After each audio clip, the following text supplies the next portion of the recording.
ఎప్పుడైతే నువ్వు నేను ప్రభు కోసం నిలబడతామో ఆయన అద్భుతమైన కార్యాలు జరిగించగలరు. దేవునికి స్తోత్రం కలుగును గాక. ఆయన మనుష్యులను మాత్రమే వాడుకోవడానికి ఇష్టపడేవాడు. దేవుడికి ఎవరిని వాడుకోవడమైనా కానీ సాధ్యమే. మీరు స్తుతించకపోతే నేను ఈ రాళ్ళ చేత కూడా నేను స్తుతి పొందుకోగలను అని చెప్పిన మహా గొప్ప దేవుడు ఆయన. సర్వసృష్టి కూడా ఆయన్ని ఆరాధిస్తుంది. నోరు లేని జీవులు కూడా ఆయన్ని ఆరాధిస్తూ ఉంటాయి. కానీ ఆయన మనుష్యులు చేసే స్తుతి పైన ఆశీనుడై ఉండాలని ఇష్టపడతాడు. అట్ ద సేమ్ టైం ఆయన దేన్నైనా వాడుకొని తన పనిని జరిగించుకోగలడు. ఆయన సర్వసృష్టిని ఉపయోగించుకొని తన పని జరిగించుకోగలడు.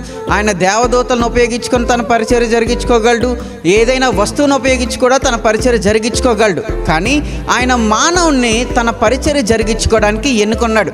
మానవులైన వారు తనని ఆరాధించాలని, మానవులైన వారు తన యొక్క పరిచర్య చేయాలని దేవుడు కోరుకొని వారికి ఆ బాధ్యతను అప్పగించారు.